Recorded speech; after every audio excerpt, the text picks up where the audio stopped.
Hello and welcome back. स्वागत है आप सभी का आपके खूबसूरत से यूट्यूब चैनल प्रेम्स एजुकेशन में। दोस्तों आज के इस वीडियो में हम लोग पढ़ेंगे क्लास 10th साइंस के यहाँ पे फिजिक्स को। ठीक है, फिजिक्स में हमारा चैप्टर नंबर 1 है प्रकाश का परावर्तन। उसके आज हम लोग वीवीआई ऑब्जेक्टिव क्वेश्चंस को करेंगे। हम लोग इसके वीवीआई ऑब्जेक्टिव क्वेश्चंस पार्ट 1 को हम लोग पहले कर चुके हैं। उनमें भी हमको बहुत सारे वीवीआई ऑब्जेक्टिव क्वेश्चंस को बताएं। अगर आप लोग इसके पार्ट 1 को नहीं देखें तो प्लेलिस्ट में जा करके देख सकते हैं। आज हम लोग इसके पार्ट 2 को करेंगे, तो इसलिए आप लोग इस वीडियो में एंड तक बने रहिएगा। वीडियो को स्टार्ट करने से पहले आप लोग वीडियो को लाइक नहीं किए तो वीडियो को एक लाइक कर दें। तो चलिए चलते हैं अपने क्वेश्चन की तरफ। तो हमारा यहाँ पे अगला क्वेश्चन है कि रोगियों के नाक, कान, गले आदि की जांच हेतु डॉक्टर द्वारा प्रयोग किया जाता है। तो यहाँ पे जो जितने भी डॉक्टर होते हैं नाक, कान, गले की, वो कौन से दर्पण का उपयोग करते हैं? तो इसके ऑप्शन है समतल दर्पण, अवतल दर्पण, उत्तल दर्पण, या इनमें से कोई नहीं। तो रोगियों के नाक, कान के जो डॉक्टर होते हैं वो अवतल दर्पण का उपयोग करते हैं। हमारा 29वां क्वेश्चन है कि सोलर कुकर में प्रयुक्त होते हैं। तो इसके ऑप्शन है समतल दर्पण, उत्तल दर्पण, अवतल दर्पण, या इनमें से कोई नहीं। तो सोलर कुकर में प्रयुक्त होता है हमारा अवतल दर्पण। हमारा 30वां क्वेश्चन है कि मोटर गाड़ी के चालक के सामने लगा होता है। तो आप सभी जो साइड व्यू देखते हैं मोटरसाइकिल में, उसमें कौन सा दर्पण लगा रहता है? तो इसके ऑप्शन है अवतल दर्पण, उत्तल दर्पण, समतल दर्पण, या इनमें से कोई नहीं।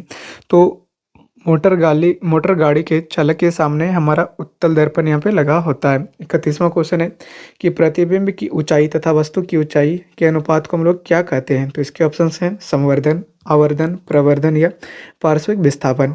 तो प्रतिबिंब की ऊंचाई तथा वस्तु की ऊंचाई के अनुपात को हम लोग कहते हैं आवर्धन। हमारा 32वां क्वेश्चन है कि किसी वस्तु का बड़ा प्रतिबिंब बनाने वाला दर्पण है। तो इसके ऑप्शंस हैं समतल दर्पण, अवतल दर्पण, उत्तल दर्पण, या इनमें से कोई नहीं। आप सभी को लग रहा है यहाँ पे उत्तल दर्पण होगा इसका सही आंसर, लेकिन अब यहाँ पे उत्तल दर्पण होगा, लेकिन इसका सही आंसर होगा यहाँ पे अवतल दर्पण। अवतल दर्पण में ही वस्तु से बड़ा प्रतिबिंब बनता है। आप लोग हमें कमेंट करके बताएंगे कि जब वस्तु में से बड़ा सबसे बड़ा प्रतिबिंब बनता है तो प्रतिबिंब कैसा बनता है? सीधा बनता है, या उल्टा बनता है, या काल्पनिक बनता है, या वास्तविक बनता है? आप लोग हमें कमेंट करके बताइएगा। हमारा 33वां क्वेश्चन है कि आपतित किरण दर्पण की सतह पर आपतन बिंदु से खींचे गए अभिलंब से बनती है। तो इसके ऑप्शन है यहाँ के प्रकार परावर्तन का कौन, आभासी कौन, आपतन का कौन, या इनमें से कोई नहीं। तो यहाँ पे क्वेश्चन में कहा जा रहा है कि जैसे मान लीजिए हमारा समतल दर्पण है, ठीक है, तो यहाँ पे हमारा आपतित किरण, यहाँ से आपतित किरण आया, हम यहाँ पे इसके बीच में एक यहाँ पे अभिलंब खींचते हैं। तो इस कोण को हमारा क्या कहते हैं? ये हमारा अपवर्तित किरण हो गया, ये अभिलंब। तो इसके बीच के हम लोग कोण को कहते हैं आपतन का कोण। तो इसका आंसर है हमारा आपतन का कोण। हमारा 34वां क्वेश्चन है कि दाढ़ी हजामत बनाने हेतु गोलीय दर्पण में सीधा प्रतिबिंब प्राप्त करने के लिए चेहरा को रखना होता है। तो इसके ऑप्शन है वक्रता केंद्र के पास, वक्रता केंद्र से दूर, ध्रुव और मुख्य फोकस के बीच, ये इनमें से कोई नहीं। तो दाढ़ी हजामत बनाने हेतु उपयुक्त गोलीय दर्पण में सीधा प्रतिबिंब प्राप्त करने के लिए चेहरे को रखना चाहिए ध्रुव और मुख्य फोकस के बीच में। हमारा 35वां क्वेश्चन है कि किसी वस्तु का आवर्धित प्रतिबिंब बनता है। तो इसके ऑप्शन हैं उत्तल दर्पण, समतल दर्पण, अवतल दर्पण, या इनमें से कोई नहीं। तो किसी वस्तु का आवर्धित प्रतिबिंब बनता है अवतल दर्पण में। हमारा 36वां क्वेश्चन है कि आपतित प्रकाश की प्रतिकूल दिशा में मापी गई दूरियां होती है। तो इसके ऑप्शन हैं आवर्धित, धनात्मक, ऋणात्मक, या आभासी। तो आपतित प्रकाश की प्रतिकूल दिशा में मापी गई दूरियां होती है हमेशा धनात्मक। जैसा कि आप सभी जब फॉर्मूला प्रूव कर रहे हैं तो उस समय ये चीज़ यहाँ पे होती है। हमारा 37वां क्वेश्चन है कि यदि किसी वस्तु को दर्पण के ध्रुव और फोकस के बीच रखा जाए तो एक अवतल दर्पण में प्रतिबिंब बनेगा, आभासी, काल्पनिक और बड़ा बनेगा। जैसे कि मान लीजिए यहाँ पे कहा जा रहा है कि हमारा अवतल दर्पण है, ठीक है, इसका बाहरी भाग यहाँ पे रंग किया हुआ, हमारा ये फोकस है, ये पोल है हमारा पोल, ये हमारा फोकस है, ये हमारा सेंटर ऑफ कर्वेचर है। अगर वस्तु को हम लोग यहाँ रखेंगे ध्रुव और फोकस के बीच में तो इसका जो प्रतिबिंब बनेगा इस साइड बनेगा और इससे ज़्यादा बड़ा बनेगा, और ये वास्तविक भी नहीं बनेगा, ये काल्पनिक बनेगा और बड़ा भी बनेगा। तो ये इस क्वेश्चन में कहा जा रहा है। हमारा 38वां क्वेश्चन है कि अवतल दर्पण द्वारा उत्पन्न आवर्धित प्रतिबिंब होता है। तो आवर्धन होता है, प्रतिबिंब नहीं, यानी कि अवतल दर्पण द्वारा उत्पन्न आवर्धन होता है। तो इसके ऑप्शन है एक, हमेशा एक से अधिक, या कम से कम एक या अधिक। तो इसका आंसर हो जाएगा यहाँ पे कम से कम एक या अधिक। हमारा 39वां क्वेश्चन है कि गोलीय दर्पण के प्रकार होते हैं। गोलीय दर्पण के यहाँ पे कितने प्रकार होते हैं? एक हमारा, दो, 3, 4। तो गोलीय दर्पण के कितने प्रकार होते हैं? 2, एक उत्तल दर्पण, एक और अवतल दर्पण। हमारा 40वां क्वेश्चन है कि गोलीय दर्पण की फोकस दूरी उसकी वक्रता त्रिज्या की होती है। ये क्वेश्चन देखिए कितनी बार यहाँ पे आ चुका है। यहाँ पे फोकस दूरी पूछी जा रही है, ठीक है। गोलीय दर्पण की फोकस दूरी उसकी वक्रता त्रिज्या की यहाँ पे क्या होती है?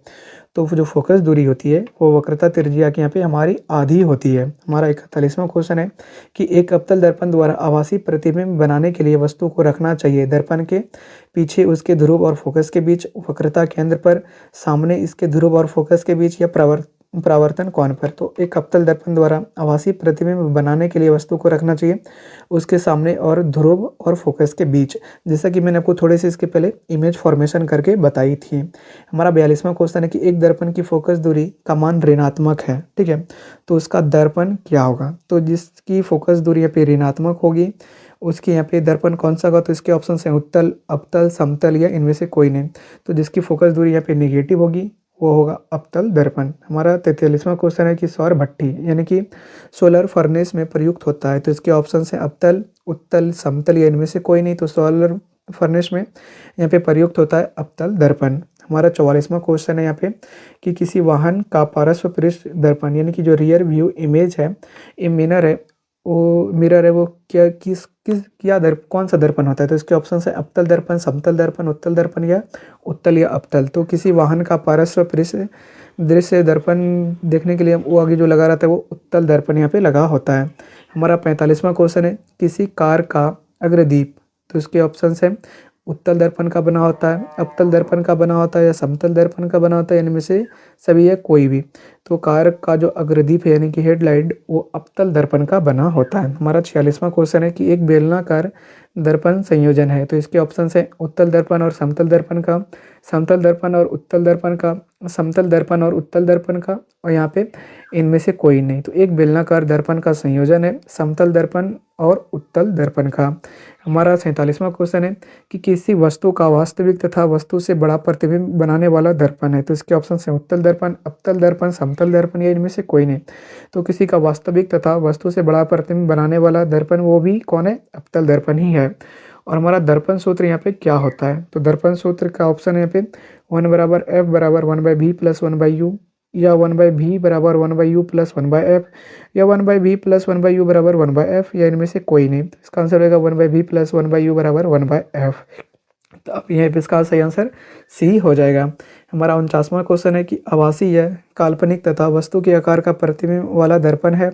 तो इसके ऑप्शन है अवतल, समतल, उत्तल या समतल। तो आभासी या काल्पनिक तथा वस्तु के आकार का प्रतिबिंब बनाने वाला दर्पण है समतल। हमारा 50वां क्वेश्चन है कि सभी दूरियां मापी जाती है दर्पण के किससे? यानी कि हमारा मान लीजिए ये दर्पण है तो इधर की दूरी यहाँ पे किससे मापी जाती है? तो यहाँ पे ध्रुव से मापी जाती है। तो इसका आंसर क्या जाएगा? ध्रुव से। यानी कि सभी दूरियां मापी जाती है दर्पण के ध्रुव से। तो दोस्तों आज की इस वीडियो में आपको यहाँ पे रिफ्लेक्शन ऑफ लाइट के पार्ट 2 को हम बताएं, इसके पार्ट 1 को आप लोग नहीं देखें तो जरूर से जरूर देख लें। तो आज की इस वीडियो में इतना ही। मिलेंगे हम लोग इसके चैप्टर नंबर 2 जो कि हमारा रिफ्रैक्शन ऑफ लाइट है, उसके मोस्ट VVI ऑब्जेक्टिव क्वेश्चंस के साथ। तब तक के लिए आप लोगों से विदा लेते हैं। जय हिंद।